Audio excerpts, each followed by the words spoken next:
All right, everybody, welcome back to the Luck We Had, a Shameless Recap Podcast, Season 2!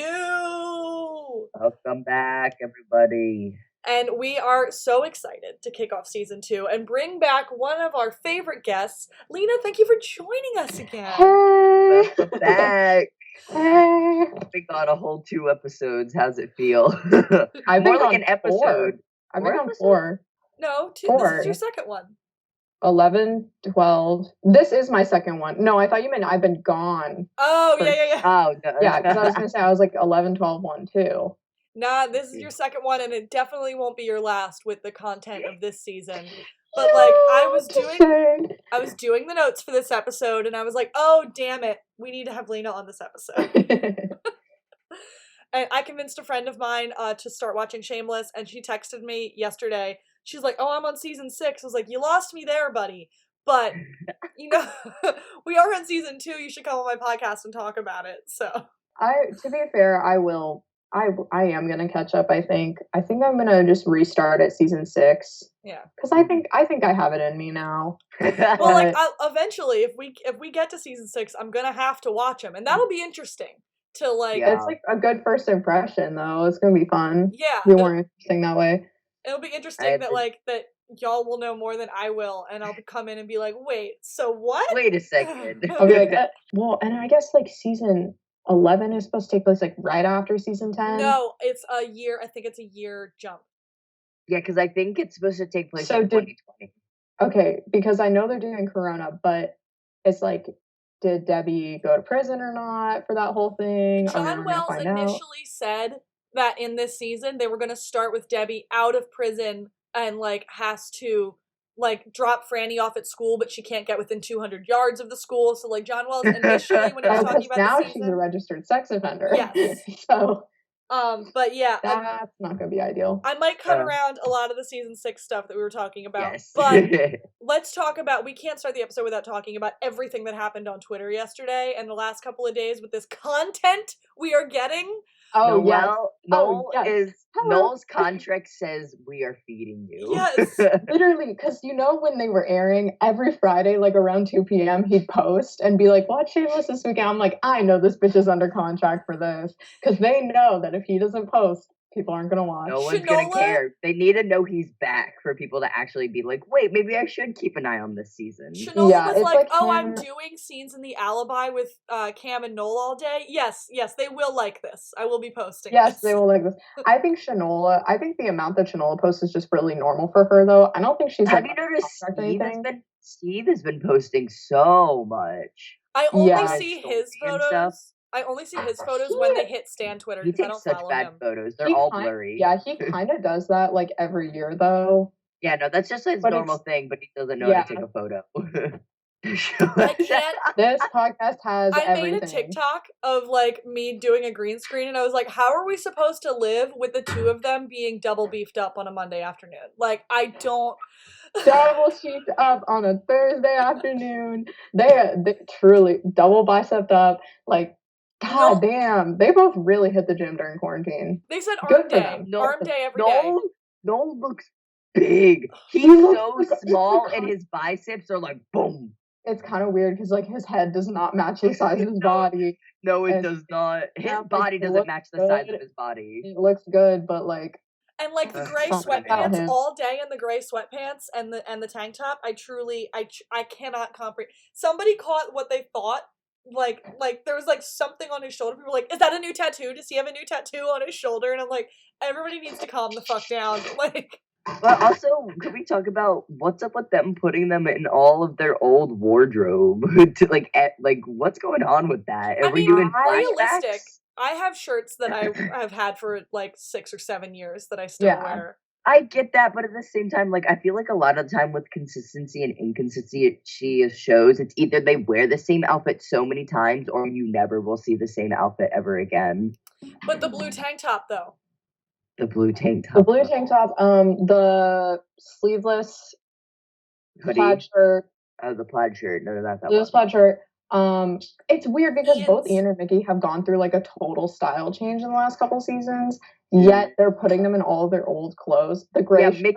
Mickey in that dirty tank top. That man has upgraded in like season 9. His wardrobe Season tanked with 10, those jackets. but like I will say in season 10 he did wear a lot of tank tops, like a lot of wife beaters. I don't want to talk about those sweatpant capris. I do. I love them. The Tims, though. The Tims.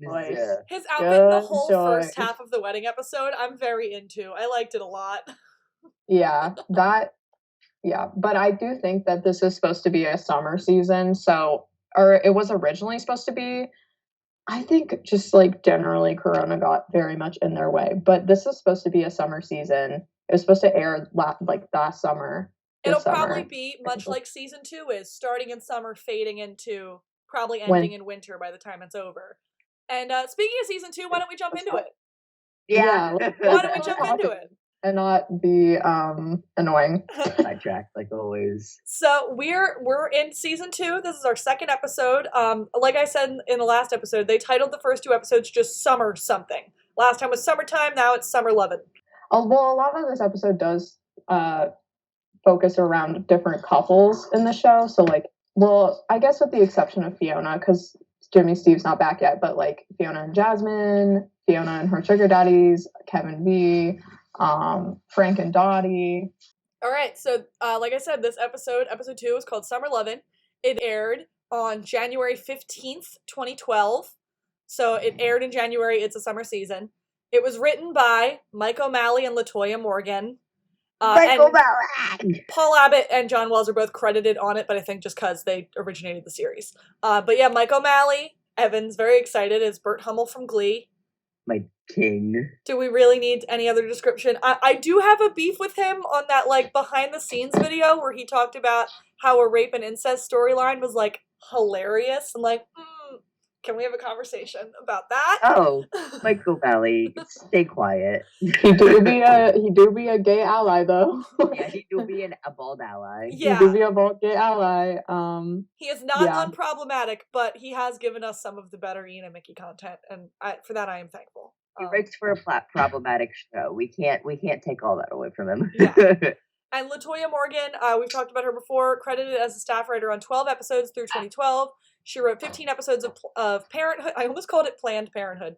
She wrote 15 episodes of Parenthood.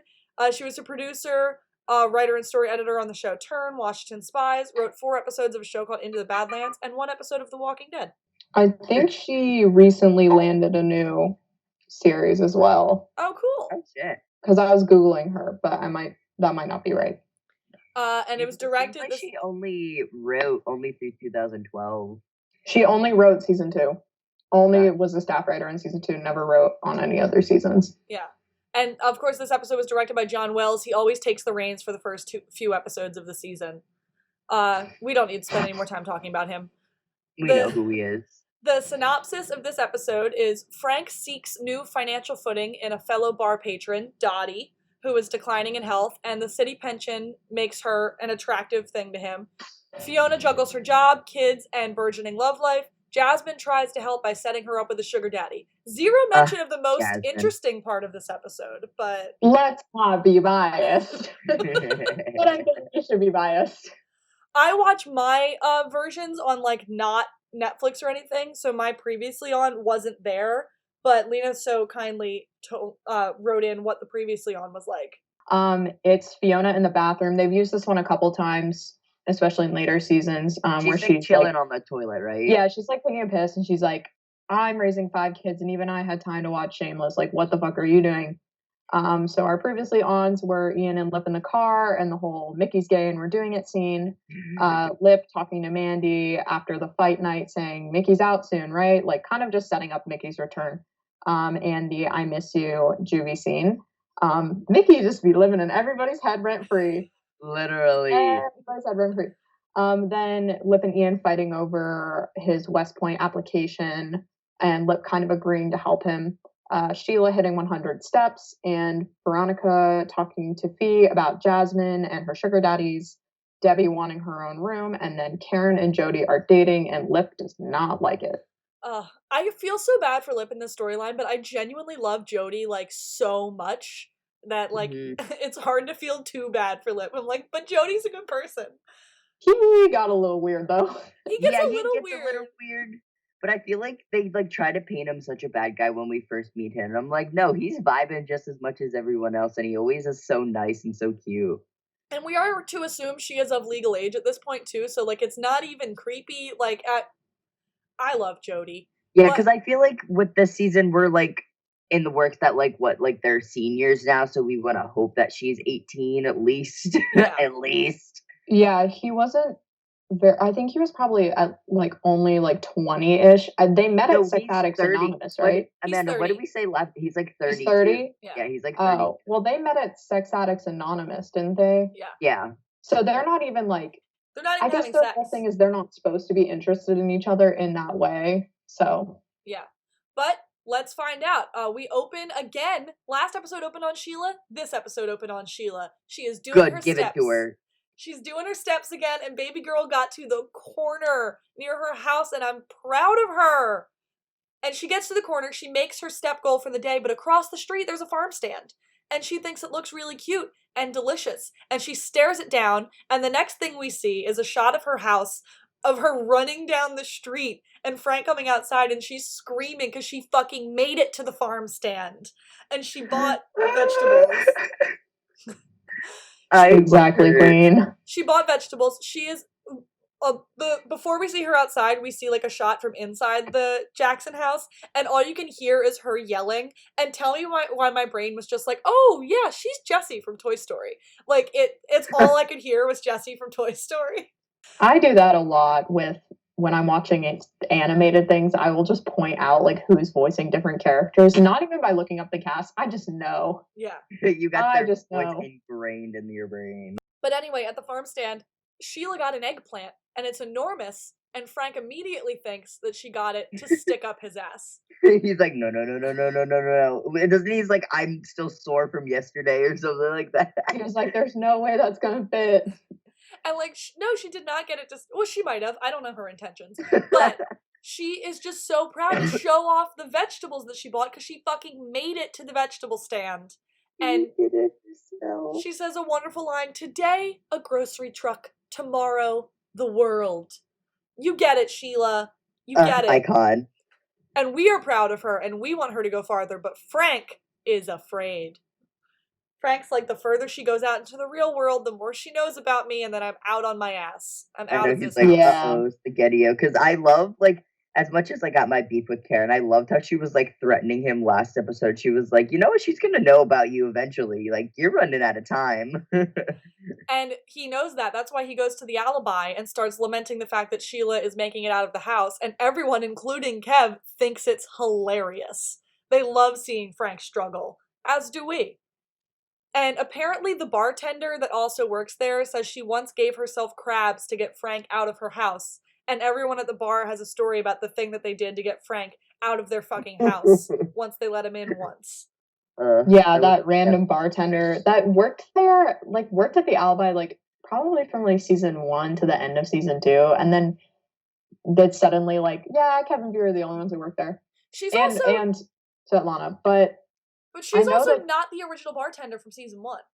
No, she's not. It's a different one. I feel like we've seen 2 other female bartenders besides Kevin V, right? It's the ginger bitch and then the shorter plaid lesbian looking bitch. Yeah. And I know that Kev inherited the bar, and it's probably like they probably fired them because they couldn't afford to pay them. But also, I like to think that maybe they still work there. It's just when Kevin V are like not at the bar. When Kevin V have their scenes not in the bar, that's who's working the bar.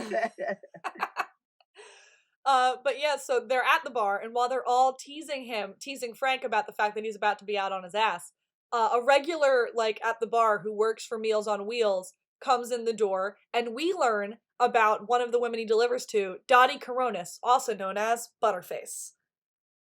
I will be calling her Dottie, because I don't actually think she's that unattractive. I'm sorry, the whole Butterface thing, I remember my mom watching this episode when it came out when I was this age, and I never got the joke.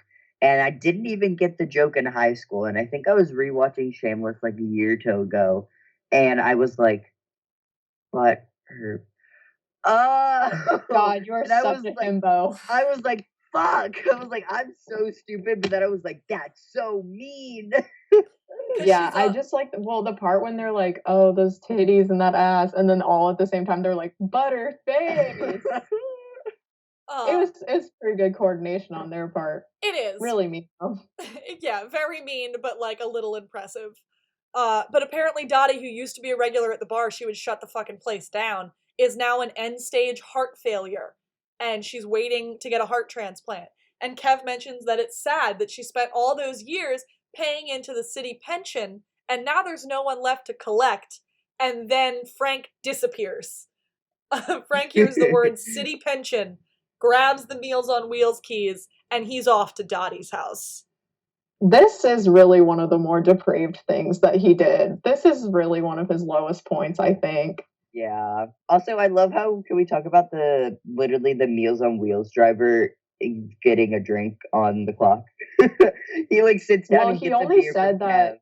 Yeah, they were like, they kind of talked about that. They were like, oh, you're drinking and driving now? And he was like, well, Dottie's house is like close enough to walk, and she's my last delivery of the day. So Frank goes into the truck, takes the last meal out, and then we cut away from it to the Gallagher porch where Carl is lighting things on fire. Carl's got a lighter and a hairspray and is making a blowtorch. And you're right, the CGI is terrible. The CGI on that fire, abhorrent. They had a budget. That they did. Whatever. And Ethel and Debbie are eating popsicles trying to get Liam to stop sticking his hand down his diaper. But, like, babies are going to stick their hands in their diaper. Like, you're right. Baby's going to do what baby's going to do. Exactly. He's just figuring out what his body parts are. But also, like, I want to point out, I love how we were introduced to Ethel last season, and we were still painted with the whole picture. She's, like, a little bit shy, and then, like, the previous episode, we saw the whole, like, weed and tending garden. And I love how at this point, like, now she's just hanging out with Debbie. Like, you can tell, like, even though we haven't seen or heard a lot about Ethel, like, you can tell she's already grown a bit to be, like, involved with everyone. Because she's, like, helping out Debbie now. And, like, they're just chilling, eating popsicles. Like, that's so cute because she's a kid. And she was a really good addition to the show. I love Ethel so much. And she clearly, like, helps in the daycare, too. Like, she's a perfect person around. But yeah, they're chilling. They're like being friends on the porch, being annoyed with Liam. And then Fiona comes outside to head to work in her like waitress outfit. And Debbie again complains about having to share a room with Liam. She's lucky she only has to share a room with Liam in that fucking house. Yeah, I mean, Fiona is the only one who gets her own room. Yeah. That makes the most sense why Fiona should get her own room. And at this point, does Frank still have his room? Mm-hmm. Yeah, because Debbie says to Fiona, you moved into Frank's room, Lip moves into your room, and then Liam goes in with the boys. But Fiona's like very adamant that Frank is going to be back, especially when his whole Sheila situation blows up. Yeah, so Fiona says that, they have that conversation, and then she takes the blowtorch from Carl, and she goes to work, and she's like, be bed by midnight. Good, just go away. Debbie has one of the funniest lines in this part. She when she's arguing with Fiona, she's like, I'm gonna be a woman soon. You're 10. But from that, guess where we go next? Guess where we go next? Guess where we go next? Guess where we go next? We go to juvie. We're going outside of the juvie where Mandy and Ian are coming to collect who? That's right, Mickey Milkovich. That's who we're seeing. Mandy says about him. Mandy, now the Emma Greenwell Mandy, says that she could have come herself, but Ian insists this is a bad neighborhood and he is her fake boyfriend. And she said, we live in a bad neighborhood. And he says, yes, but we are related to the bad people in our bad neighborhood. And he's just doing a very bad job at masking the fact that he needs to see Mickey immediately. Yes. Immediately. They come out, they're like, we are linking up. Tell them you see each other. Mickey comes strutting out in the blue tank top. And he gives Mandy a hug, and like, it's actually a very cute sibling moment. He's like, you don't know my sister till you fought my sister. Like, it's actually really cute. And then he gives her a titty twister, and uncomfortable, but okay. That is so funny. She's like, Dad, what did Dad say? He goes, fuck the police. And she goes, no titty twisters now that I'm a C cup. And he goes, C cup? Bitch, you wish. It's such like a fast, like, and then he turns around and flips off the juvie and says, fuck you, and especially fuck you. And Ian takes that opportunity to be like, okay, let's get you out of here, and throws an arm around Mickey to lead both of the Milkoviches away. And Mickey lets it sit for like half a second. And then he just throws that bitch off. And then he then he brushes it off. But like they're all just happy being friends in the summertime, walking down the street, and I love it so much. Oh, sorry. And like I'm gonna be objectifying Noel in this episode, and I apologize for that. But like he was a grown adult at this point, and he looks beefy. He looks so beefy. He looks so beefy. Yeah, he looks beefy. And Cameron shot up between seasons 1 and 2. Like he had a growth. And between seasons 2 and 3. Yeah. Can we talk about that? Can we talk about that? Like the jump between season 1 and season 2, like he is another person. Like he gets built, his eyebrows look different, and his hair texture. What happened to his hair texture? Man looks like he's growing a perm. Well, no. He has, okay, so Cameron has naturally curly hair. Like very like curly hair. They straighten it most of the time. Like keratin treatment, that shit. Yeah, when Ian has longer hair, so like seasons 1, 4, anything really after like 6-ish, they typically straighten his hair.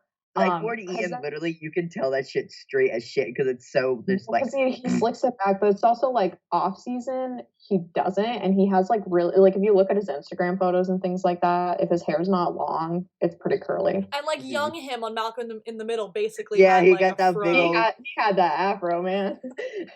I was thinking about him and Malcolm in the Middle the other day. It was so funny. I think I saw like a post or whatever of the like he like asked someone to scratch something for him, and it was like, don't touch, I bite, and he was like, ignore the sign, and then on the sign it was like, don't ignore the sign.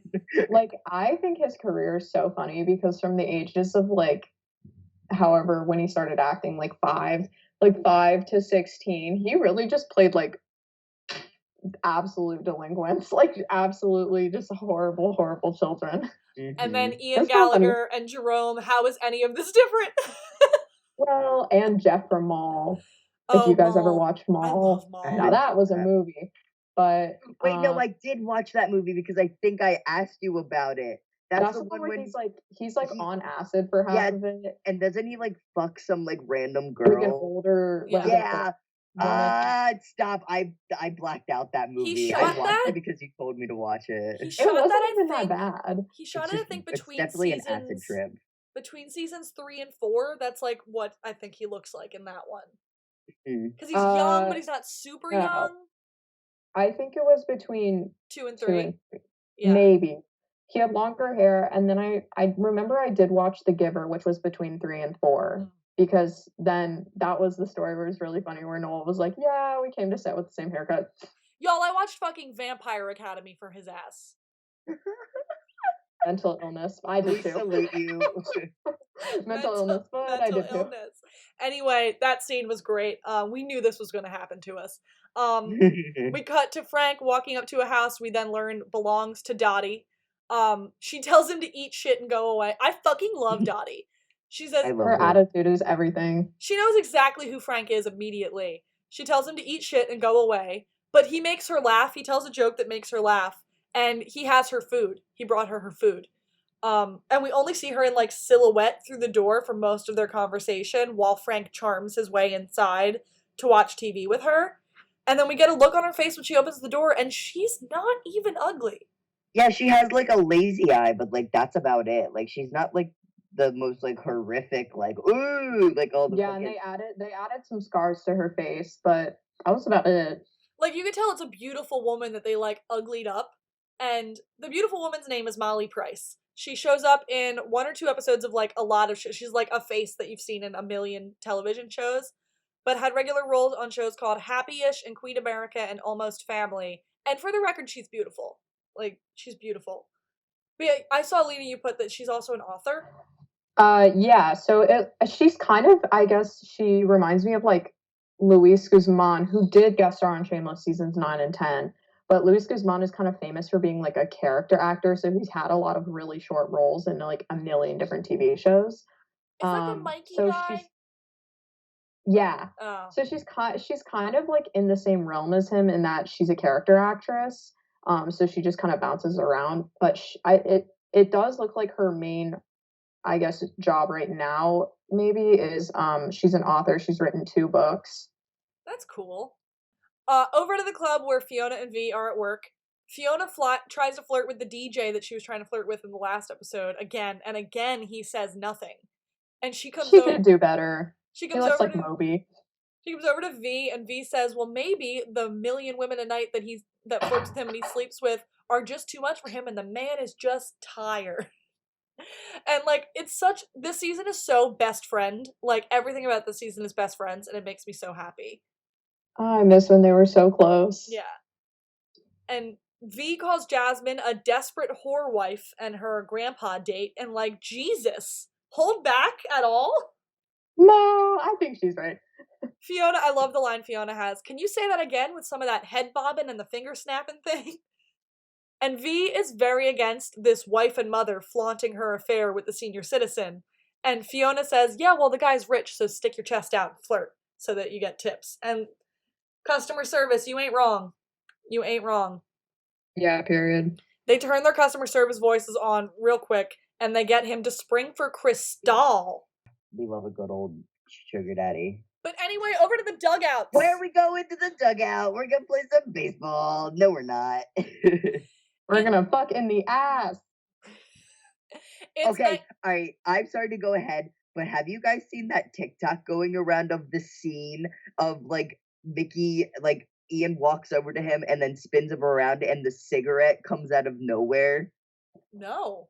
No? Okay, all right. Will you send it? Will you text it to me? Yeah, I'll send it in our group chat. But it's just like, you can cut this part out because I'm just rambling. But it's just like, it's the scene where like they're smoking a cig, but then Mickey, you don't see him holding a cigarette, and then it's when they're being playful and like Ian comes back to him and like roughhouse him and turns him around, and like Mickey turns around in 0.2 seconds and the cigarette's back in his mouth, and it's like, where did that come from? Is that just a continuity error? Well, yeah, it's just like an edit. It's just from the editing and the angle that it makes it seem like it came out of nowhere. But it's just like he probably just put it in his mouth really. Oh, is it the end of the scene where he's like? It's. I think it's after they go again. Yeah, it's like when they do round 2. Well, and then I do know that like. Well, that's the thing is like I do know that like at the time, Noel was a smoker. So was Cam. For real. Yeah. Yeah, I think a lot of the cast all smoked. Most of them did, but Jeremy, I don't know if he still does. He probably quit. He had his baby, but I think Jeremy was the most that I saw like posting like on his social media. That man always had a cigarette in his hand. Yeah, Jeremy. I don't think really anybody else though. Not Emmy for sure because she's an opera singer. But yeah, Cam did for sure. But anyway, Cam for sure, Noel for sure. But Noel quit way back when, like season 3 or 4, maybe around that time. Yeah, it's nighttime. We're at the dugouts. Ian and Mickey are walking across the baseball field, and Ian's talking about all the classes he's taking over the summer to gear up for West Point applications. What a little JRTC boy. I love your note. We have 2 different versions of seeing Mickey spit on the ground. You say it's nasty. Mickey just like spits on the ground for no reason, and I'm like, that's nasty boy. But Mickey says that if Ian wants to be in the army, he can just walk into the recruitment office. It's down the street. But Ian says he wants to be an officer, and that's what West Point does. Plus, he's under recruitment age. Yeah, we think he's 16 at this point. I think Cam is 17, but I think Ian is 16 at this point. Cam turned 18 during season 2 because that's why they had nudity in that one season 2 scene. Yeah. Because he was finally 18 and he could do it. Yeah. Which I think is a little weird that they were like, oh, he turned 18, time for nudity. Like, I'm not gonna say it, but it's almost like they're groomed in a sense. They were kind of like waiting for it. Yeah, they were waiting for the moment they hit that big 1-8. I don't think that Emma has done nudity on the show yet. I don't think she hasn't, but she just turned 21. I think Ethan has but only once. I think we've seen Ethan's little butt, but that's probably that's it. I mean, none of them really do full frontal. None of them did full frontal except for Kev. Steve and Emmy once. Kev did full frontal in for 1 second in the first scene. Remember when Ian goes into his bedroom and Kev's asleep on the bed and it's just like penis out. It's like the third episode. And then Emmy did why do we always talk about nudity? Anyway, Emmy did in season 2 in the not season 2, season 1 in the pool scene when they're staying in the hotel. I think that was full frontal, but yeah. But anyway, back in the dugout. We keep getting off track. That's just what we do. We're just annoying. So they shotgun a beer, and Ian, which by the way, while they're shotgunning the beer, let's just talk about this. They could have brought 2 beers. Let's talk about the rituals, the intricate rituals. They could have brought 2 beers, but they didn't. They brought 1. And Mickey he stabbed it and shotgunned it, and then when he handed it to Ian, the way that he is looking at Ian's body in the flirtatious face that he's like, it's so flirty. So soft watching. He's just like giving him watching him chug that beer, and I'm just like, damn. Yeah, they do have more than one. They brought maybe a 6-pack, but they choose to share this. Their rituals, they are so intricate. But then they shotgun a beer, and Ian's like, did Mickey make any friends on the inside? And Mickey says the lovely line, you want to chit chat more, or you want to get on me? And then he grossly burps while saying it. They both burp. It's cute. And then they smile and they start stripping their clothes off, and we cut away because again, Cameron was not of age yet. But also in general, they never show gallivant sex scenes. Let's be real. Yeah, even the ones they filmed, they cut. But it's very cute, and it's best friends. It's so cute. Season 2 does all of the work of showing us that these boys were best fucking friends, and that they care about each other, and they flirt and joke, and they just want to hang out with each other. And season 1 was trauma and sadness and heavy and gross, and then season 2 is at least for the first half of season 2 is just flirty and cute and fun, and they're best friends, and they just want to hang out. Oh my god, I feel cute. A lot of it's masked because more than that, those scenes are building up to them having basically fucking or whatever, but I'm just no, those scenes are important because it shows you they're actually hanging out and they're actually chilling and they're friends and they do enjoy their time together. They're not just butt buddies. Yeah, especially in season 2 when they're working at the store together. It's they can't be fucking all the time. They have to have the store open, so they're just hanging out. They have to have some casual interaction, and plus now that he's at a juvie and Mandy and Ian are still obviously friends, it can't be fucking rabbits at all hours. But they are fucking up the dugouts, but we are going over to Dottie's house to see her eating dinner while she and Frank watch TV. She will not put up with this bullshit. She makes him sit on the chair so that he doesn't get comfortable sitting on the couch with her. Good, Dottie, put those boundaries down. And she keeps jumping up at every beep that she hears because she's waiting for the beeper that she has to go off to signal that she's going to get a heart for her new heart. And it's her smoke detector is beeping, so Frank offers to change the smoke detector battery for her so it stops beeping and freaking her out. And then the guy from Meals on Wheels shows up at the door with White Castle for Dottie, because he's like, I thought she'd be starving by now. I got her White Castle. And Frank's like, no, never mind. Here are your keys. Goodbye, goodbye, goodbye. Back to the club. V is doing body shots off of Fiona. God, we wish. We do wish. Oh, goddamn. I just wish they hooked up. Just once. Just once. Tell me they haven't made out while drunk at least once. Oh, they definitely had to. Kev would have been eating that shit up too. Kev would have been like, you can do it. I don't care. If I can watch. So we get a little montage of their work night in the club and their full customer service fake faces that we all know so well. And then Jasmine sneaks up by Fiona and grabs her boobs and flirts with her and invites her to go do cocaine with her and the grandpa man. And she encourages Fiona to slow down, enjoy the summer. And Fiona's like, I'll keep that in mind when I'm feeding my family dog food in January. Fiona's like, I gotta get this bag. Can you leave me alone for 10 minutes maybe? But Jasmine tries to get Fiona to meet a friend of her senior citizen boyfriend. And Fiona says she's not into married guys. And again, Jasmine just has an array of men. How? Yeah. Fiona is still 21 at this point that we learn. So Jasmine and her senior citizen leave. Jasmine kisses Fiona on the lips, goodbye again, and leaves a huge tip for her. That girl. And Fiona has a moment where she's like, Okay. Wait a damn second. Fiona has Wait accepted. a damn minute. She's accepted that this is how it goes now. And then we go to the Gallaghers. Debbie gets out of the shower and stares at her reflection in the mirror. She's wearing a shower cap. She's such a little grown up. She said, I'm wearing a shower cap in the shower. And she looks like such a baby. Such a baby. And then she goes back into her room and we see Liam with his hand in his diaper and Debbie fucking snaps. She grabs the crib and rolls the whole goddamn thing into the boys' room while they're sleeping. And she's like, fuck you, I have my own room now. She's just like fed up. Then we go back to the dugouts with the not at all subtle shot of two sprinklers going off at the same time just as Ian and Mickey finish what they were doing. I hated that.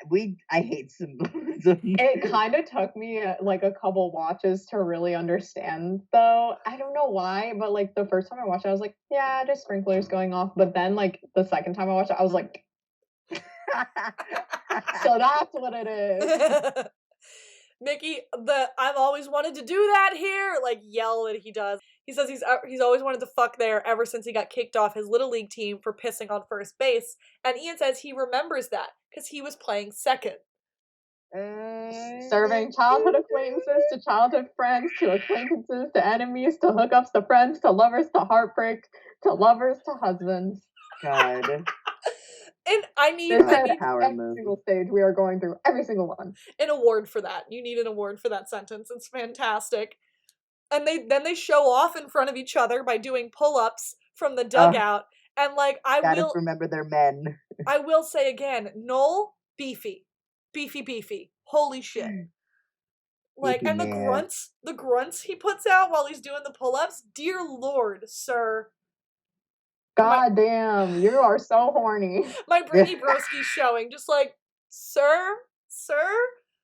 I'm sorry. My apologies to Noel Fisher for me objectifying you in this way. I'm very sorry. Layla punching the air right now. Mickey says there isn't much to do in the joint but work out, and the way that they look at each other is so fucking flirty I can't handle it. And they pass a cigarette back and forth. You know, their way of sharing intimacy without kissing, because Mickey has a whole intimacy issue, but they can share a cigarette and he won't consider that too intimate, but they can't kiss because that is also too intimate. And I could write a whole 30-page paper on this. The rituals, they're intimate.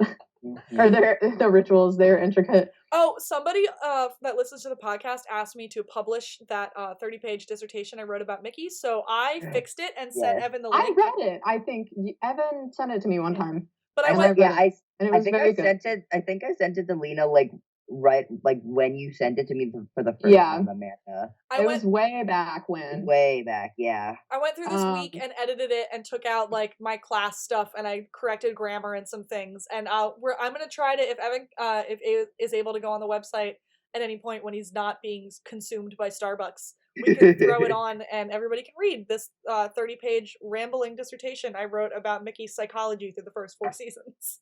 Yeah, I'll probably add it to like a sub-page on the podcast website. So I'll get working on that in the next couple of days. So y'all can read that.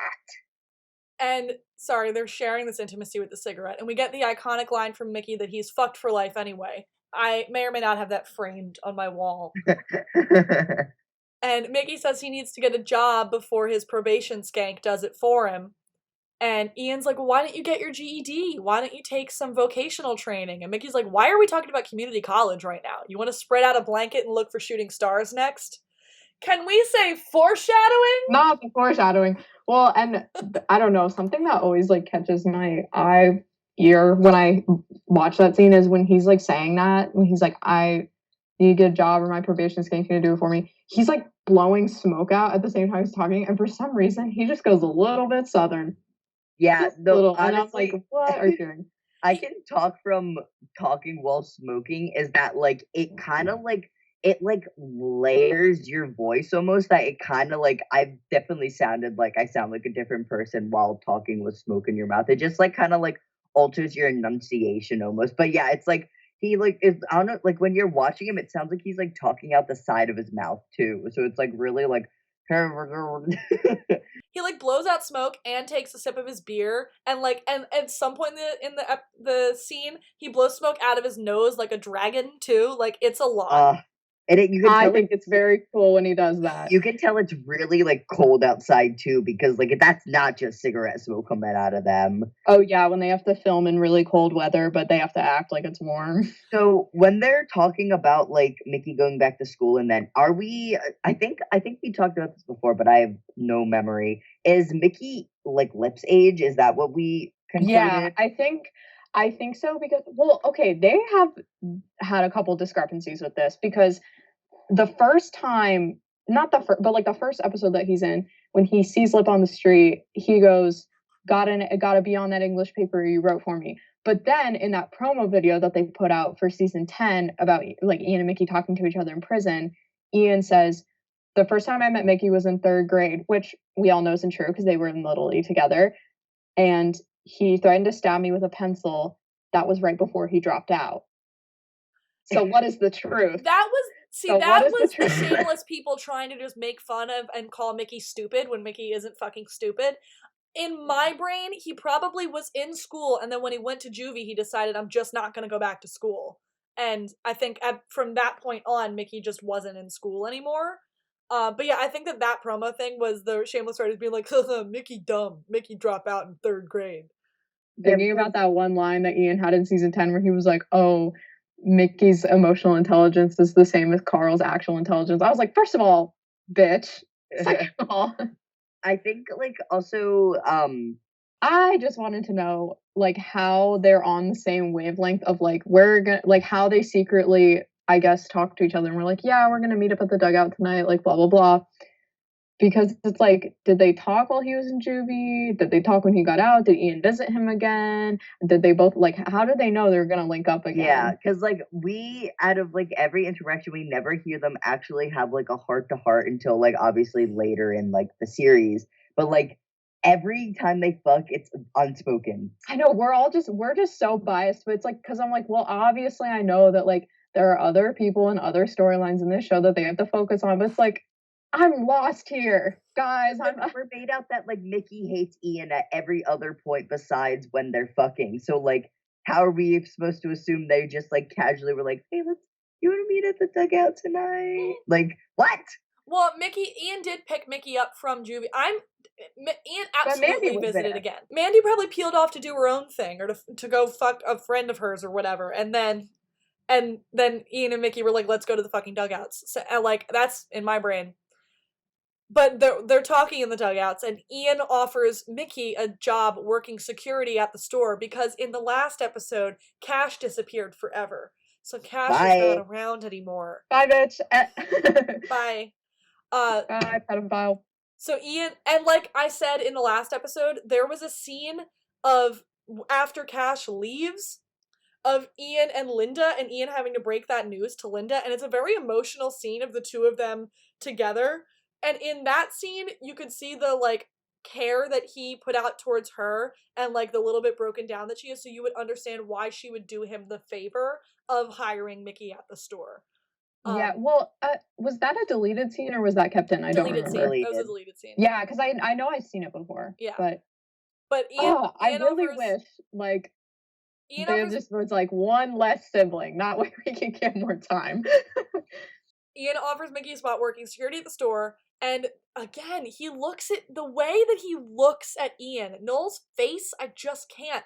He says, "You ready to go again, or you need some time, Friar Crotch?" Like, oh god. Like, and then they get back into position, and it's blink and you miss it. But the way Ian pushes Mickey to bend over, sir, it's like so he's just like. He's like giddy. He's like, the like, chemistry. damn. The chemistry is unfucking real. It's unreal. And we go over to the Jackson house. Lip is staking out the place as Karen walks Jody out to his motorcycle. And then Lip is such a creep about Karen. He literally just be watching this girl from behind that pillar so much. I mean, I think they had like a standing agreement though, or something like that, because he was like, she probably texted him and was like, come over after Jody leaves or whatever, high-fiving to say goodbye. I know that they're sex addicts, but like, really? Yeah. Karen and Jody high-five to say goodbye, and then hard cut to Lip and Karen in the middle of sex, talking about Jody. And Lip is jealous. Lip is jealous of this guy And Karen says, "Stop talking about my boyfriend and fuck me." What a line. What a line. I'm obsessed with her. Yeah, I'm obsessed with her. And then we go back to Dottie's house, where Frank is trying to keep doing chores and being helpful, and Dottie tries to get him to leave again, and he keeps talking into doing anything at all but kicking him out. And she's of course suspicious because she knows who Frank is as a person. But Frank is like, "I'm just trying to be a friend. I'm just trying to help you out." But good on you for being suspicious, Dottie. You have every right. Good. Keep your eyes open. And she gives him the shit jobs, quite literally. She says if she tells him if he wants to be helpful, he can unclog her toilet and then he can get the fuck out of her house. And he goes to bed. She goes to bed and he unclogs her toilet. I hate the montage of him unclogging the toilet. It's so gross. When she was talking about that though, it was kind of funny because she was like, "Well, I could lie and say there was roots growing in the pipes, but it was all me." And when Frank wants something from you, he is actually very useful and very helpful. What a tool. And then we're back to Karen's house. She's trying to invite Lip to come to a rave. He says no. He tries to invite her out tomorrow night, and she says she's going to hang out with Jody tomorrow night, and they're just going to stay in and watch a movie. And he tries to get her to characterize what is happening with the two of them, because she's a sex addict, so she and Jody don't have sex. And she's like, "Well, this helps me sleep, you and me. That's what this is." Melatonin. And like you said, he tells her to text him when Jody leaves tomorrow so that he can come back. Simp. Simp. So he leaves the house. Frank comes back into the house and gets a beer and sees Sheila's map and how close she is to getting to the alibi.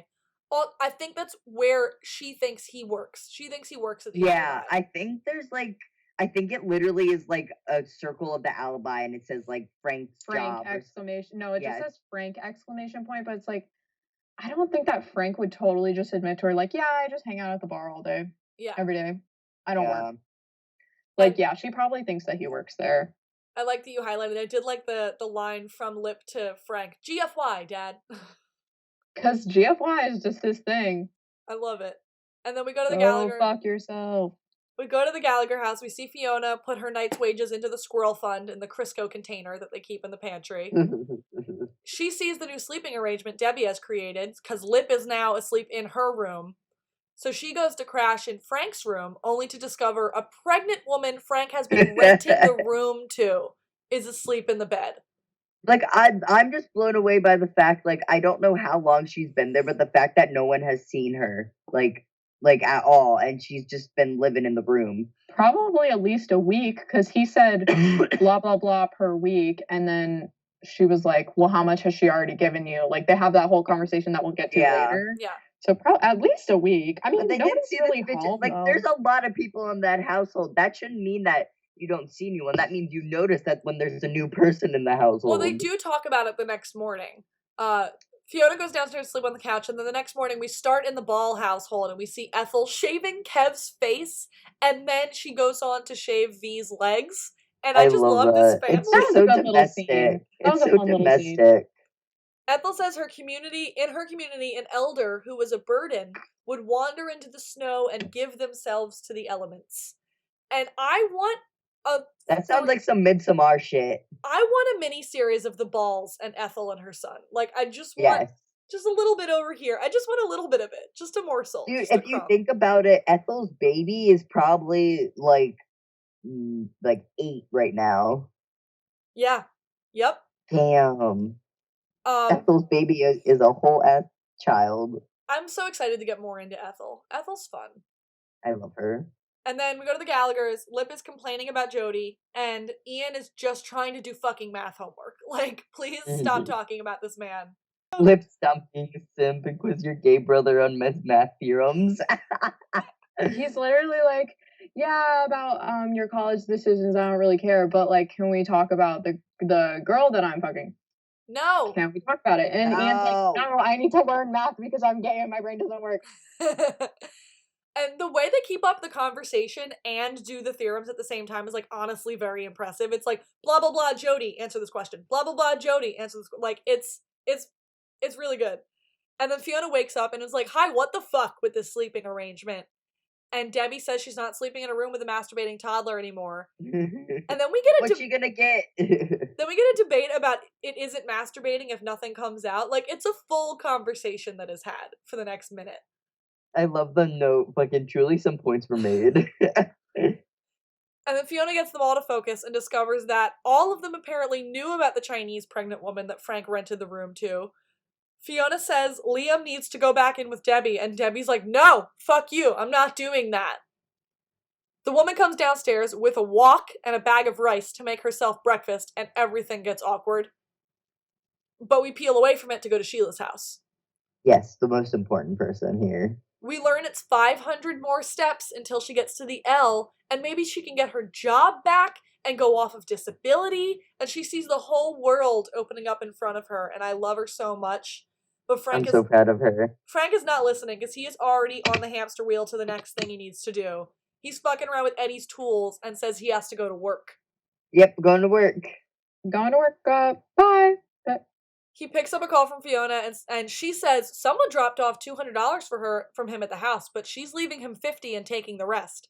So he quickly hangs up and snaps at Sheila for trying to talk to him while he was on the phone. And like he's like, oh, there's fucking money at the house for me, and he is gone. He's going over to the Gallagher house right away. But back at the Gallagher house in the living room, daycare is starting to pile in. Carl asks the pregnant woman weird, inappropriate questions. Frank comes in and Fiona fights with him about the woman. She calls her Kung Fu Panda, which, like, can we be upset without being racist, maybe? I mean, okay, the Gallaghers, though, like, we've seen this time and time again, they're, like, pretty racist. Yeah. They're pretty I mean, the Milkoviches, yeah, Mickey's, like, pretty really racist. Like, but I also think maybe it stems from, like, not being super, I guess, like, politically correctly educated, do you know what I mean? Because it's like, I don't know, like, yes, they live in the South Side, which is typically, like, if you really think about it, a minority populated neighborhood, but they live in, like, the white area of the South Side. They really do. Like, the white trash area, so they don't really, like, I don't know, like, the Gallaghers and the Milkoviches, yeah, they're all, like, pretty racist, pretty homophobic. That's a whole thing. But for now, Fiona says she's going to call INS on the woman if Frank doesn't fork over the money that the woman already paid him to rent a room in their house. He lies and says she's paid him $90, and Fiona's like, okay, so that means she paid you twice that. And she's like, why always the deception stutter step before the truth? And he says because it extends our quality father-daughter time. And I love Fiona. She's like, please go. Just leave and do whatever it is that you do that does not require you being here. And, like, Emmy and Bill do great scenes together. I love when they get to banter, throw things off of one another. It's really good. They do have a lot of good chemistry. And then they really know how to bounce off each other. Fiona tells the woman she can stay until the baby is born, because this woman's about to pop. So she says the woman can stay until the baby is born, but she has to help in the daycare. Fiona's going up to her office. Debs and Ethel are in charge. Keep away from the pool or you'll drown. Like, I love when Fiona gets that little lilt in her voice. It's really cute. Carl follows Frank out and, like, bugs him and bothers him with questions. And Frank is, like, not in the mood to be teased. So he snaps at Carl and tells him to be grateful he even exists. And you're right, you made a note that, like, yes, he did hit Ian in the first season. But this is the first time, other than that we've seen Frank, like, be mean to one of the kids, like, on purpose. And, like, it was shocking. It was jarring. If I was Ethan, I would be like, I am simply never talking to Bill Macy again. That was kind of scary when he, like, grabbed his arms and stuff. But, I mean, the whole thing about Frank is he's not, like neither of the parents are, like, mean to them or abusive. They're, like, well, okay, they're abusive, but, like, emotionally and mentally, not physically. And that's the thing is, like, they're really selfish and they're really neglectful, but they're never, like, genuinely really mean to them on normally like for verbal the sake shit, just like calling them out on like other bullshit. Yeah. Or like actual physical harm, or like it's like not enough abuse that the characters are bothered by it, so then we're not bothered by it. Yeah. But then we go over to the nursing home where V is gathering up all of the folks. It's excursion day. And that's it. More on that later. It's just the introduction to that. Back at Dottie's house, Frank is shirtless. Why? And knocking on Dottie's door to offer to do chores for her. And again, she's not buying it. and he's laying it on thick, but she's like, you know what? You might as well be useful. And she tells him things that she wants from the grocery store and sends him on his way. Also on their way, the seniors on the bus, including Aunt Ginger. I forget what her actual name is. Aunt Ginger! And then it's like stuff like the Dollar Tree and Walgreens. That's like where they're stopping. And while they're at the Dollar Tree, Debbie at the Gallagher house is telling the little kids to draw pictures for the old folks. And she's going to bring it to them at the old folks' home. And Carl in the background is setting his mattress up under the stairs, where he finds Fiona's old diaries. Like from high school and stuff. You know who else is reading? These transitions. Mickey. Mickey has a little magazine, and he's standing at the cash and grab in his little security man jacket. And which we have to point out has the sleeves. Has the sleeves. He said, "I'm gonna show my arms today." Ian is sitting behind the counter. Mickey is standing in front of the counter, just reading his magazine. And we hear Linda over the baby monitor, because she's got cameras on them too. And she doesn't trust him. She doesn't trust Lip and Kev, who are loading stuff for the truck out the back of the store. But she's leaving them alone in the store. Like, she's giving them that much leeway. And she hired Mickey. But if she has cameras on... Okay, the back to our conversation earlier. If she has cameras on them, there's no way that they're just, like, fucking willy-nilly in the store. In the freezer. Exactly. The freezer is the place now. But I mean, wouldn't she know? Like, they're just going into the freezer, disappearing for like 15 minutes, and then they come out and they're both like looking all disheveled. Like, if I was Linda, I would simply be like, okay, I think I have to fire you. You also made a note that you don't like her order of a mustard and cheese sandwich. She said cheddar and mustard and bread. Is she fucking insane? She's pregnant. I know she's pregnant, but like No, yeah. I disagree. I think that is the most disgusting sandwich in the entire world. She asks for Ian to make her a sandwich over the intercom. And Mickey stops some little kids by literally not even turning around or stopping reading his magazine. He tells them if they walk out the door with that stuff, he's going to crack their skulls on the pavement. Like, if I was Ian, I simply would jump his bones right then and there. I would be like, that was kind of hot. It was hot. And Lip and Kev, like I said, are stocking up the ice cream truck from the back of the store. And Lip even like looks up to the camera and tells Linda exactly what they're taking. And Mickey helps them carry stuff to the back. And he offers to get them Molly, and Lip's like, no, we stick to like beer and weed. It's fine. Yeah. He was like, we're selling to like 15-year-olds. We'll just give them like the minimum. Yeah. Yeah. And then he overhears Ian and Lip like setting up study sessions, and like he gets a little look on his face. He teases, and like the boys close up the back, and Kevin, Lip leave. And Mickey teases Ian about math and the army some more, because deep down he's worried that Ian will get in and leave him, and this little bubble that they've created will burst, and we don't have time to unpack all of that. But Mickey is insecure, and he's trying to mask it with flirting. But while they're talking, Frank comes in and tries to steal food from the store, but he also is just about to shit his pants when Mickey steps up to him. Is like, hey Frank, why don't you check your pockets for money to pay for that, stuff that you're trying to just walk out of here with. And like, he's taking his job very seriously. I am proud of him. Noel and William H. Macy do really well in scenes together. Like, as much as I don't love Frank scenes plus Mickey are better scenes. Mm-hmm. Yeah, I think that because they're both such talented actors, I think they would do really well to have more scenes together. Unfortunately, like, there's nothing really about their characters that would make them like need to interact. I think the most they've really interacted is like stuff at the Alibi, right? Yeah. Yeah, but like if Mickey interacted more with like Debbie and Carl, and especially Liam, Liam just needs somebody to like watch out for him. I also would say like Veronica, because he had enough interaction with Kevin in season 4 that I was like, I'm good for now. But well, those pictures from yesterday were promising. For some. I am excited. I'm excited to see what plans they have hatched up. Oh, for context, we're recording this on September 22nd.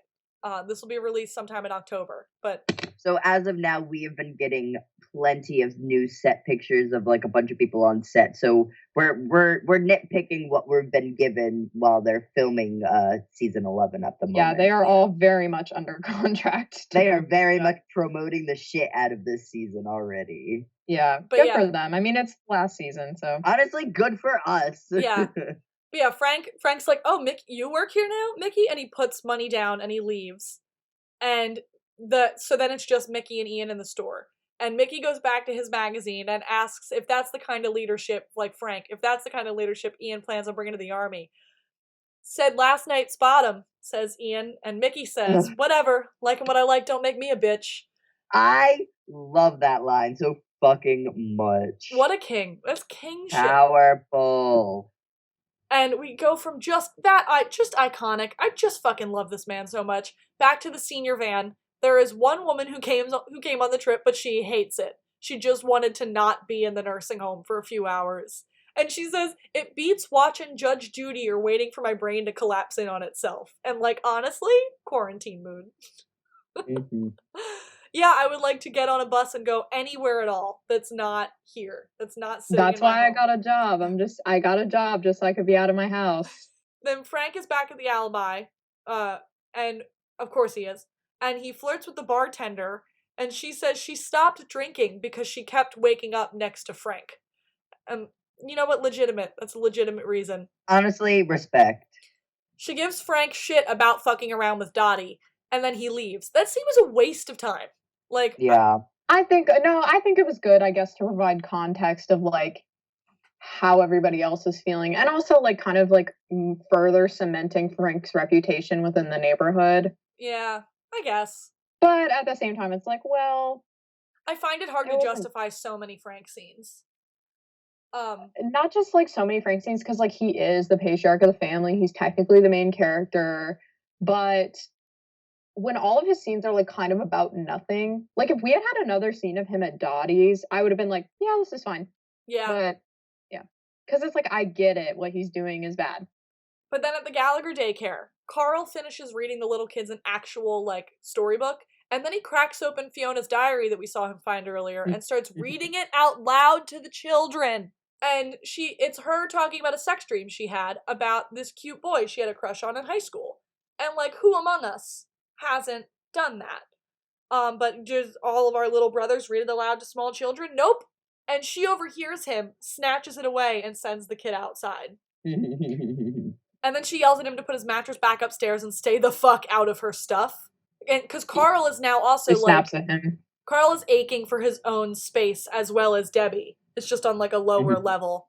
And Lena, to go to your comment, I think me and Amanda figured this out like a couple episodes. Was it Fiona was a junior when she dropped out, right? Yeah. And then she gets her GED. Next season, I think. I think next season. Oh yeah, because it's when Lip is like, I'm a dropout. They're like, we're gonna finish together. But if she dropped out, did she drop out before Monica left? Because then it would be like, because Monica left when Fiona was around 18, we've established. But if she was a junior, she would have been like 17 or 16. Monica was probably in a bipolar depressive episode or something, and Fiona probably dropped out because of that, like right before Monica split. Yeah, and I think there's that one scene. I think I don't remember. My brain can just be making this up. I think the episode when they have the parent teacher conference, I think like it's mentioned like that she did drop out, or like around the age or time she did.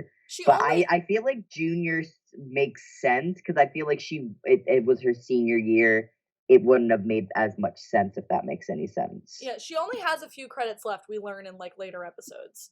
She tells Carl to like stay the fuck out of her stuff and go and put his mattress back upstairs. And then we go back to the senior citizen van. It's still rolling, and the grumpy old lady asks them for like anything at all fun to do. And that's it. We just keep getting little blips of the senior citizen trip through this episode. And then we go back to the kind of fun. Yeah. And then we go back to the Gallagher backyard like a second or two after that scene we just saw. And Carl is trying to find a different place to sleep. And Fiona offers the van in the backyard. She's like, what if we fix that up, and for a week or two during the summer right now, you sleep in the van out back. Like camping. And Carl is thrilled. That's all he wanted. He wanted a little privacy to himself. And like, that's a good solution. It's warm out. It's prime camping time. You can sleep in the van in the backyard. And we go from that to another van, the senior van. The grumpy lady begs V to let them out of the van and walk around in the park that they are stuck in traffic next to, and V gives in. And she's like, fine, you know what? For 10 minutes, we can walk around the fucking park and have a nice time. I mean, she knows that Kevin Lipper there too, so she's like, well, might as well just hang out with my boys. Yeah. But before we see any of that, we see Frank back at Dottie's house. She has a list of chores for him to do, and she says he can do them or he can leave. He offers her a bubble bath, and he flirts, and she flat out turns him down, and he finds out he's the male Butterface. Good. I like your note. Bill Macy isn't ugly, but Frank is.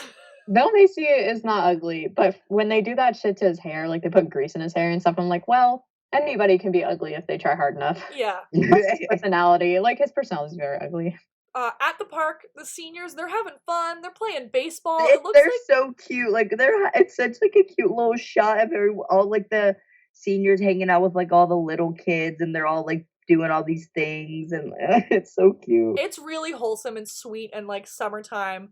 We find out Aunt Ginger is a bit of a hoe. She's fucking around a little bit in the nursing home, and she like deep throats a popsicle. Like, it's a lot. Like you said, Lena, Kevin Lip's truck is parked at the park. So V is like chilling in the ice cream truck with the boys, and they're cleaning up with these old people between the soda and the popsicles and the weed. They're making fucking bank today. And Kev's like, bring your fucking old people here every goddamn day. This is fantastic. And during that everything, Lip asks Kev advice on Karen, and after serving a teenager his third and final beer of the day, because we keep seeing they have standards. They cut the kids off when they think they've had a little too much. They're bad people, but not that bad of people. They're just trying to make money. Yeah. Keeps his conscience clean. Yeah. But I'm just gonna say this right now, Lip and Kev both look really good in this scene. They look pretty good. They look pretty damn good. Yeah. Kev says that women that don't sleep with you but keep you around probably love you. And he doesn't know that he's talking about Jody and Karen. Kev is wise. He usually has the right answers, like, in the relationship way, at least in the first few seasons that I know about. Like, Kev is usually the man to go to talk to about your relationship stuff. Mm-hmm. So V's like, okay, it's been long enough. She gathers the seniors up in the van. And like you said, this is really fucking cute. It's really cute. It's so cute. Yeah. Yeah, everybody, that's the thing about Shameless is, like, seasons, 1 through 5, everybody interacted so much. And I get it that they're, aging and things like that. So it's, obviously they're going to be adults and have adult lives. But season 11 might be really good with COVID because, everybody's going to be in the house together, kind of, forced to be together because they can't go out and, do normal things. I feel like we're going to get, a lot of house scenes and a lot of alibi really scenes. Fun. They shot their shot last year though when they had the Ian and Mickey have spent so much time around each other that now they're arguing about everything. Are they just gonna do that fucking storyline again? No, Ian and Mickey are gonna body this quarantine. They're gonna be like, we have been through this shit before. They're like, it's our time to shine. At least they can be in separate rooms of the house now. They literally are like, we are bodying this. Don't worry about it. Yeah. But everybody else is gonna go crazy. Lip and Tammy. It's over for them. No, it's been over for them. Yeah. And this will be where I cut in if I cannot cut around any of that stuff that we talked about season 11 and potential storylines for a minute, and we apologize, and we're gonna try to stop doing that. Also, generally, we're just annoying, and we go on tangents for 20 minutes, and then we get to an Ian and Mickey scene because we are the worst. So if it's a rough cut, I'd be like, God damn, I hate gay people. This was my rough cut, and I'm sorry about it. By gay people, I mean us. Yeah, we are the ones we hate. Anyway, all the elderly people were being cute in the park, and it's very sweet. And then V gathers them all up and puts them back in the nursing home. And Aunt Ginger goes to have private time with Harry. Good for you. But then we hear thunk, and Harry has dropped out. Rest in peace, Harry. R.I.P. Harry. Harry has passed away. And over at Dottie's house, Frank is actually doing the chores she asked him to do. But he does stop to watch her get naked through, the door crack while she's getting in the shower. It's, through, the keyhole. It's, so creepy. Yeah. He's going lengths to see her titties. But she catches him and she shoos him away. She's like, fuck out of here. Fuck out of here, Frank. And, Dottie's energy, I love Dottie's energy.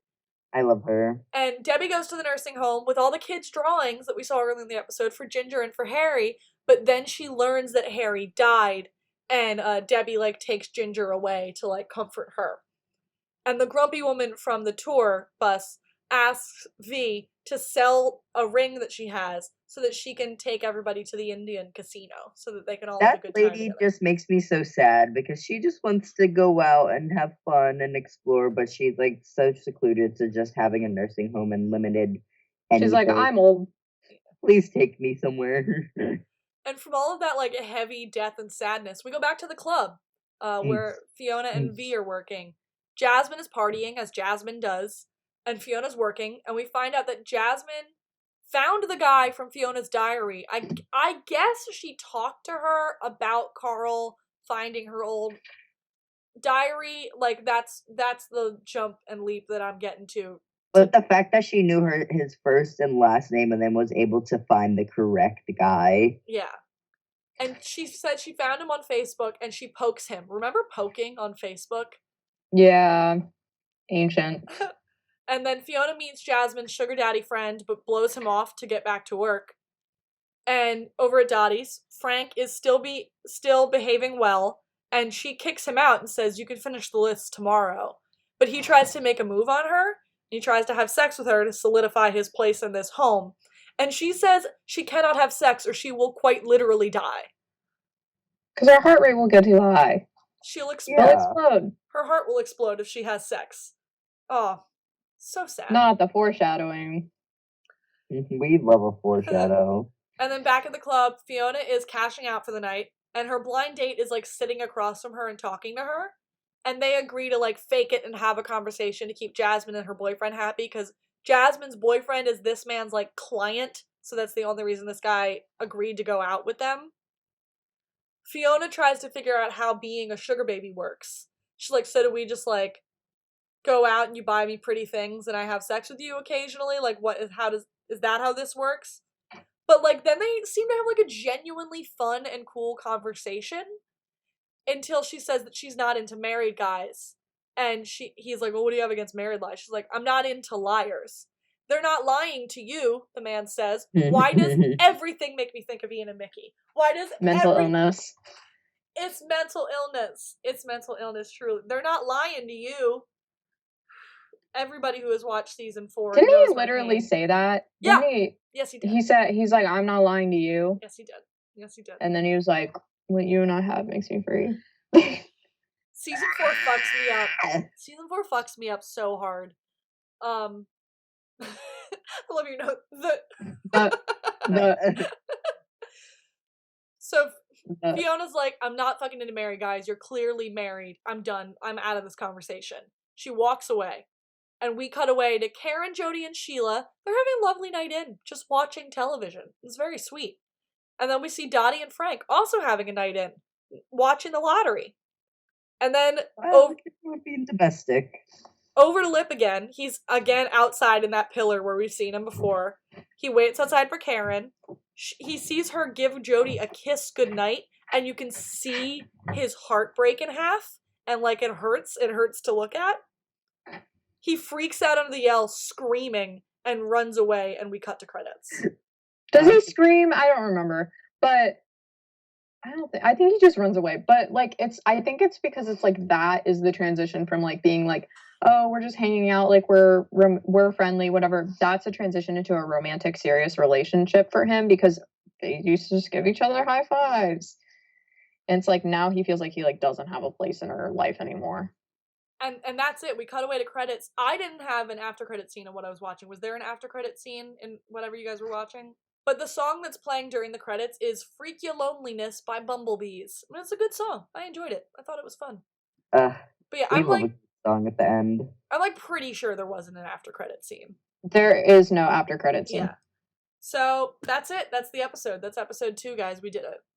We did it. We are seriously the worst. We are the worst. Hey, this is an hour and a half. This is way shorter than our last one. But we did it. We did episode 2. What did we think? We did it. I really do like this episode. I thought season 2 was like, I thought it was actually really good. It had some really interesting storylines, and summer season's like always really fun because they get to like go out and do stuff. I feel like even though like it's still early on in the season, it's still painting like a really good idea of like what we're expecting. And like I like how we've already been introduced to like one or two new characters and stuff like that. And like instead of it just jumping into those storylines right away, it's building it up a little bit, which I enjoyed because I feel like with the first season, they didn't really know where they were going, so they tried to fit a lot into each episode. But like I think they're at the point where they realize they have a whole season where they can block out information and tell a story now. Well, the So like first season is entirely based off of the UK Yeah. series. Like everything about it. It's just American. But then I think around season 2 they kind of started to realize like the freedom that they have and like where they can go with these characters. But like I did like because like the earlier seasons, it seems like they really take care in like foreshadowing, making things last like several episodes. Now it feels like a situation comedy, and it feels like they introduce a plot line for like one episode and then it's wrapped up by the end. And it's like, yes, that's great. I love TV like that because like you can get it in easy chunks. But like I liked the subtlety and the stretching that they used to have. in season 1 of Shameless, did they have an idea if they were going to get a season 2 or not, or were they just going off expecting one season and we're gonna chill? They probably didn't know. Well, okay. I They think by the probably end of assumed- season 1, they knew they were getting season 2. Yeah, they probably Gotcha. assumed because I think it wasn't straight to series. It was they shot a pilot first, and then a couple months later they shot series. Yeah, you can definitely tell the jump. Yeah, it wasn't straight to series, but I think once they ordered straight to series, they were like, even though this is based off of like the UK one, we'd like to see what you're gonna do with later seasons. So like after Remember the when, first like- season, is that when they go off of UK standard stuff? Yeah, so like even in the UK one, like Mickey, like the thing about Mickey is like in the UK one, he did hook up with Ian and then went to juvie, but he didn't come back. Like they didn't hook up again. Ian is like a real whore in the UK one. He hooks up with like everybody. Well, the but the UK whole simply thing did about, not have Noel Fisher. They simply did not Yeah. have him. Exactly. But the whole thing is like, yeah, I mean, Ian not being Frank's, that's a plot line in the UK. I think I only watched like the first season of the UK one, but that's kind of when it splits off. Did you Pay ever for that? Did you ever think, like, a lot of people think that they're shooting season 11 right now because they think if they delay any more, then the season would have just been canceled. But like, if the season had just been canceled, then the very last thing we would have seen in Shameless was Ian and Mickey happy and naked and content and married in their honeymoon suite. That is the very last thing we would have seen Yeah, in but Shameless. Terry was like, Ba, ba, ba, ba, ba, ba. but it was kind of funny. It was kind of funny because Ian was like, so your dad must still be mad. Like, that's awkward. But yeah, that was the episode, and I'm excited. But this episode was so great. I liked it a lot. It's the return of my Awesome. man, and when is that never a good thing? Like I love Mickey Milkovich. If that wasn't, is that not obvious? Is that have we Not not made obvious that at clear all. yet? It's so subtle. I don't know if we said anything yet. Have we? Have we covered that? I don't know if we've covered that. Yeah, no, I don't think like honest, but it's like it's kind of weird because it's like, yeah, Mickey, but like you would never guess this about me, but I really do like the other characters. No, I do. I also do like the other I characters. think about them a lot. It's not even like I'm like, oh, I only watch the show for Mickey. Like I think about the other characters a lot. Did I dip out for 4 seasons when he wasn't there? Yes, I did. But I do also care about them. I did it. I was a real one. It was too much for me, but I love Ian too. And then the rest of them are also on that list. I do love them all in their own special way. But I had fun watching this episode and recapping it with y'all. And I'm excited to see what else the season gives us. And what else we Me get too. from the cast I wonder when this airs what else we will have gotten from the cast on Twitter. Yeah, because it seems like we're getting shit almost daily now. So just go Well, keep your eyes today, I mean, they should be filming by now. It's Tuesday, but we have not gotten anything today. Not yet. But I mean, not yet. But we should probably end this. open. Lena, where can people find you on the internet? You can find me on Instagram at Kojak, COJACKK, or Lena Friedman. You can find me on Twitter at Friedman, but the I is an L, so it's FRLEDMAN. Those are the social media platforms I am most active on. Evan, how about you? You can find me on Instagram and TikTok at I wanna die 4000, and I'm not on Twitter that much, but you can follow me at Internet Life Yo. And Amanda, where can they find you? They can find me at abnormalamanda18 on Instagram, at abnormalamanda on Twitter, and abnormalamanda on TikTok, where I am now just making shameless content to get the attention. Yes. Good, to as get you you guys should. to listen to this. And you can follow the show on at luckwehadpod on Instagram, at luckwehadpod on Twitter. You can email us luckwehadpod@gmail.com. You can find the link to our website with all of the places that you can listen to us in the bio of the Instagram and of the Twitter. And it'll even be in the bio of my TikTok at abnormalamanda. I linked it to our YouTube and to the Luck We Had Pod Instagram. So, like, Beautiful. There's no missing it. Yes, that's right. We are uploading the episodes to YouTube as well as Spotify, Stitcher, Apple Podcasts, and SoundCloud. So you can listen to us in so many places. We have listeners, by the way, in Canada, Ireland, the UK, and Germany. Fucking weird. Booked this for us. We're famous. If we can get fit men cook, that guy that comments on all of Noel's posts, to listen to us. I'm just saying, it's a win. Here's the thing, though. If any single member of the cast ever found out about this, I would evaporate into thin air. I would. Oh, yeah. I would probably be like, yeah, I'm good. Yeah, actually, I don't know what Shameless is. That's really funny. Well, the beautiful thing I've never seen the show. Noel, the beautiful thing about podcasts, Fisher? Nobody has to see my face. Noel Fisher? Is that who that is? I don't know. Noel Who's Fisher? that? Who's that? I don't know you, sir. No, I don't talk about your biceps for an hour every week. I don't know what you mean. Layla punching the air right now. I'm just saying.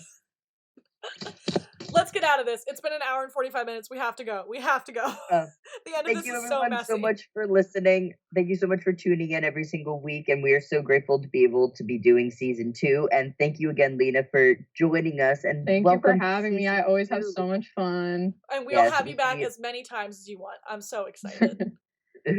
Have fun at work, Evan. Yes, have fun at work. I will not. Have fun at school. And we will see you guys all. We post every 2 weeks. So whenever this airs, 2 weeks after that, we'll see you guys again on a Tuesday. But until then, bye everybody. Bye. Bye.